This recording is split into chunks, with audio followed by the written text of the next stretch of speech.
I planned a 14-person multi-day birthday experience all the way from another country. 4 makeup artists, several HTML documents. I created a formulated hair butter from scratch. All this while I was 23. No business name, and I stayed within my budget after the celebration. By the time I was done with the celebration, I had 3 people tell me they either wanted me to plan their wedding or be on their wedding planning team. This is how I did it. I'm going to be breaking this video up into chapters, and the very first chapter is that I knew it before I even launched. 10th of January, one of my friends on the guest list had reached out to me that she wants me to be on her wedding planning team. 3 months before the event, I hadn't even launched Events by Maya by then. Secondly, by 13th of January, I put my planning documents into AI tools, Cloud and ChatGPT. I was 85 to 90% planned 3 months before the event. The very next chapter is Meticulousness under the spotlight. This chapter shows you what I did and how I did it before people had bought their flights, before people were in Lagos. Plans were already set in place. I had established the financial framework for the trip. People knew what they were getting into. People knew the baseline we were working from, which was extremely important because people need to plan and people needed to have an idea of what was going to happen. And because I established this financial framework so early on, they already had a clue. Every single thing included in this celebration was planned remotely from the UK. A Nigerian celebration with 13 guests, but it was planned from the UK. It involved feeding, it involved accommodation, it involved logistics. It involved so many intricate details that I handled from the UK. The shortlet decision was one of the most foundational logistical decisions I could have made during this planning. Why? The content, the comfort of my guests, everything to an extent depended on where we stayed. I had to do so much research. By 2nd of December, I had compiled a spreadsheet to ensure that I had enough choices and I made sure I was getting what I wanted. Before January as well, I had sent someone to independently review the accommodation to make sure that it met standards, to make sure it was everything we wanted, and to make sure that it was perfect. With reference to the accommodation, before January, everything was clear. The independent review was done by someone that I sent, like I said, and based on this, we were able to proceed with bookings. This means that almost 4 months ahead, we were already planned and secure on where we were going to stay. One of the funniest and interesting parts for me was that behind every spending decision was a visual savings tracker. This tracker helped me to meet my goals. It made sure I was on track. It made sure I wasn't overspending because I knew I had a big project to accomplish. By 29 December, I had opened a 1-week window for people to give creative input. This was so important because it helped us to have a financial framework, like I said. If we had no clue and if people started giving some of this input that required cost towards March or towards April, it would have been really, really hard to communicate effectively and get everyone on board, knowing everyone has different financial backgrounds and different commitments. The next chapter, one of my favorites, finances were never left to chance. I had a very, very extremely detailed budget, having the timelines for every single thing, whether they were optional or essential, my target budget, and several other things were in that Excel sheet. That sheet helped me to make sure everything was going according to plan. I made my payments when I needed to and nothing was left to chance. One thing about this event is that I never took lightly the chance that unforeseen circumstances may happen. Every single time I was reviewing the budget, cutting down things to increase my budget for unforeseen circumstances because I knew that they were bound to happen. And guess what? I wasn't wrong. I was meticulous enough to even calculate down to the transport expenses. There was a time I had assumed there should be a 22% price spike. Not necessarily from knowledge, but I knew that I couldn't budget with the exact amount I assumed it was going to cost. By 4th of January, I had sent to all my guests a clear and detailed document of every single thing they needed to budget for. This kept them in the know and made sure they weren't confused. Also made sure that almost 4 months before the event, they could plan and budget appropriately. The next chapter, the architecture no one sees. This is such a fundamental chapter because looking from the outside, you will never really know the intricate detail that was put into this event if you were not a part of it.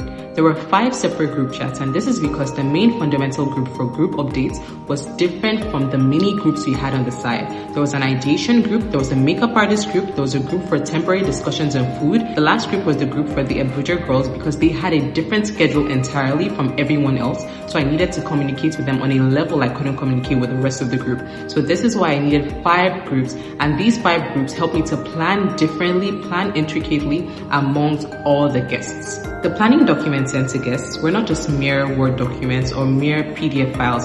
They were HTML documents that were visually appealing. This was extremely important because I planned this event to the standard of a meticulous luxury event. So every planning document had to look luxurious, had to look clean, and had to look like something that was going to come out of a properly planned event. The most important updates in the group were put in a document, and afterwards I will ask them in a poll, have you read this document or not? That kind of helped me to know who was up to date, who needed more info, who needed reminding, who needed more checking in. And one thing I liked about it as well was that people didn't have to go through the mental rigor of going through every message in the group to know the updates. Because it's in the most recent document, you know what is there, and if you vote that you've read it, so you're up to date. By January 31st, I gave them a clear indication that I was not going to be changing the plans. So everyone knew what to budget for, everyone knew what to do.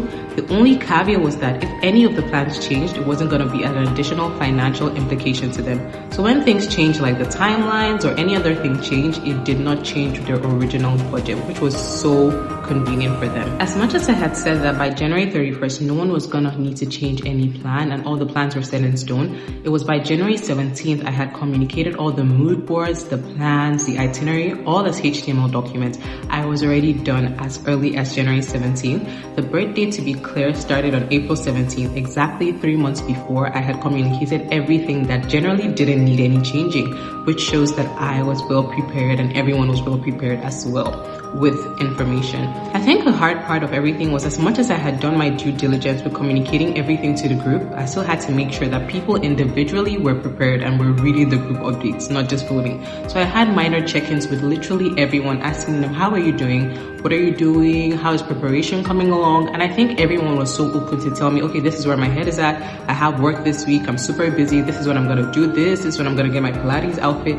This is when I'm going to do all the things. So somehow I was kind of in the loop of what everyone was doing to make sure no one was left behind. The next chapter, 14 people, 0 loose ends. One thing about this whole planning was that it was extremely important to have confirmations for every little detail, especially the RSVPs and confirmations for activities and even for guest attendance in general. A lot of times people would say they were coming. Sometimes some people would say they were not sure they were coming. I had to have a budget for all these things and meticulously track it, because if one person said they were not coming, that genuinely changed plans significantly. It changed the consideration for the size of the Airbnb. It changed the consideration for the size of the mini gifts, the logistics, so many things. So I had to make sure I was up to date with the RSVP and every information that required us to know the head count. The room assignments ended up creating so much ease because I got to share their souvenirs on their beds. At the end of the day, when people came to the Airbnb, they weren't looking around, who's going to stay in this room, there were a lot of things that I also considered as well while picking the rooms, the sizes, the relationships between the people, so many things that went into consideration before I had done the room arrangements. And I'm really thankful that everyone had a nice time. From what I heard, there were no fights, so I'm really thankful. Getting 14 people around Lagos across multiple days, you know I couldn't leave that to chance. I know a lot of people would have thought that didn't need planning, but it needed a lot of planning in itself. There was this whole Uber tracking spreadsheet. I'm sure people were gonna think that that was a bit insane, but it helped me as a planner so much because I knew who was in which Uber. It was so easy to coordinate finances because of that template which was prepared. Funny enough, we didn't exactly use the template when we got there, but the preparation of it was something that stuck with me, because even planning future events or planning future things where I know there needs to be a coordination in the Ubers or the transportation system, I realized that gave me so much clarity when it came to finances. I created a system where everyone was able to order things from the UK to Nigeria, but the thing was that I kept a cap on this because I knew that not everyone could order things realistically, and I knew I couldn't bring everything. But one thing that was so important about this was that people were able to shop from the UK for this event, and they got things they really liked, and I was able to bring them for them. Now, another thing I did to ensure that this went very smoothly, I had to create a checklist to make sure I wasn't leaving anyone's items behind. I also had to follow up with them to ask them, everyone that had ordered something from me, please make sure that I'm bringing the right things for you, and they confirmed that I was. Checkout of the accommodation in Lagos was extremely paramount because I had signed a contract that we were gonna leave by 12 and that we were gonna leave it in good condition.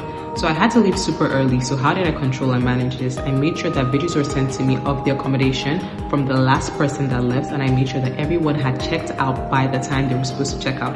How did I do this? I communicated with the group several times the checkout time. That was really what I could do because that was what was within my control. Travel coordination was managed across multiple legs for me and my friends as well.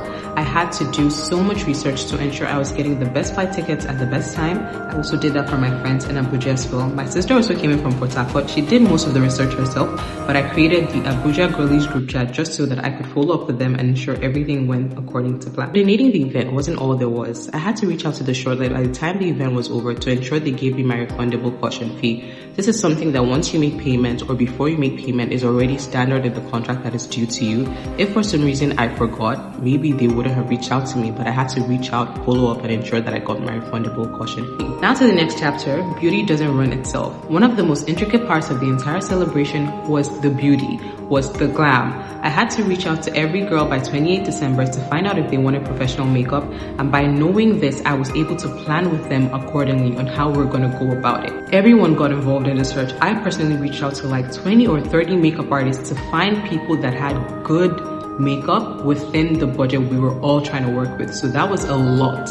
We did a lot of research. I don't know how much research they did personally, but I know I did a lot of research, which was crazy. After going through a long back and forth of searching, by January 2nd, I sent a vetted makeup artist sheet to the girls. Because the spreadsheet was sent by 2nd January, by 3rd January, we were done with the bookings for the most part. About 10 out of 12 makeup artist bookings were already made by that time. It may have seemed super early to some, but because we were particular about the artists we wanted to use, and we also knew that we didn't want people taking them as well, we had to make bookings as early as January. That secured our bookings, and all the artists we booked ended up coming because we had booked super early. I'm really happy that because of the early planning in some way, my makeup artist that was supposed to cancel because of everything that happened to her on the way there didn't cancel anymore. My artist had told me that she almost canceled, but she just kept thinking in her mind, this girl had paid since January. So because of our early planning, we also just kind of had, what should I call this? Goodwill? Is it not amazing that just because of an early decision, someone thinks about you differently, and something as big as probably canceling an appointment just didn't happen anymore? Meticulousness in view. Another extremely meticulous thing I did was in my makeup artist sheet, I had put a table for the makeup artists whose prices were subject to change.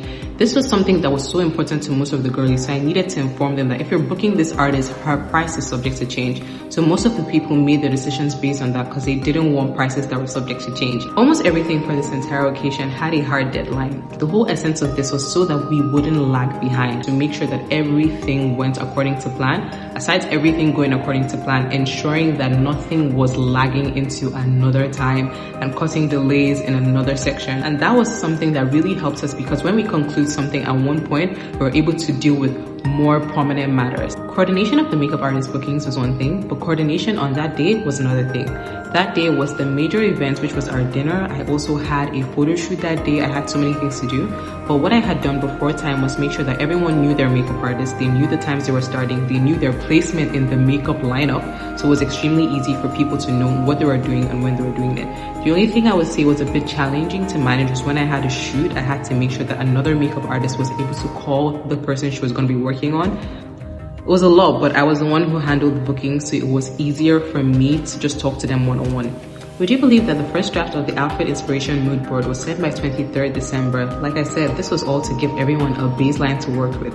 Things were amended as we went, but like I said again, January 31st, everything was in stone. As the birthday girl, obviously I had to style myself, and there were 7 distinct outfits for this entire celebration. I didn't just style myself, but I ended up style girlies. In terms of feedback, asking, so many people had come to me asking, is this outfit on theme? And then I would search for outfits that were on theme for these people. And some people actually ended up going with the outfits I had suggested. One of the days was Pilates Day, and for Pilates Day, it was booked by 6th March. This is more than a month to the event. All bookings and all inquiries regarding Pilates were done at the time. Months before the Pilates, in January, I had created this sheet that gave them options to choose from Pilates outfits. About 4 different states they could buy outfits from, because I knew my girls were coming in from different states. You can imagine working across 10 to 13 girls, helping them find a baby pink that is acceptable within their budget, but we did. And if you look at the pictures, everybody came out on theme. The next chapter, every day had a purpose. Nothing was left to chance and nothing was go with the flow. Everyone knew months before what we were doing for each day, and this helped a lot with planning and outfit coordination. Day 1 was presentation night, Pilates Day, and everyone knew that they needed to come ready for presentation night and Pilates Day. But if this was never communicated before time, no one was going to know what they needed to get. No one was going to know what they needed to do generally, and I had to make sure that I communicated to the group, this is what's going to be needed for presentation night, this is what's going to be needed for Pilates day. I made sure that all these things were communicated before time because each day had its own theme. One of the days had a very important function, Evangelism Day. This was its own planning on its own because I had to intentionally carve out time to make sure faith was an element of my birthday. That didn't happen by chance. I had to get out these evangelism shirts. I even got evangelism cards. I had to also factor in faith and the timings. This was something that was such an intricate part of the entire celebration.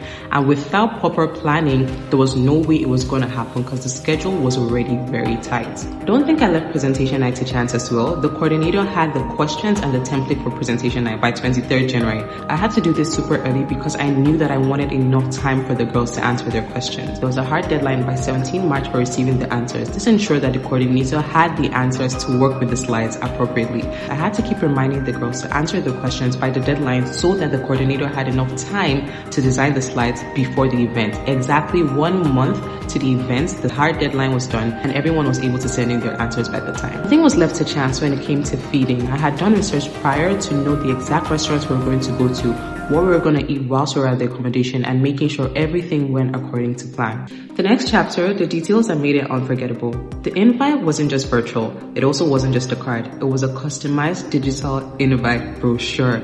It had to be filmed months in advance. I had to source props. What didn't I do?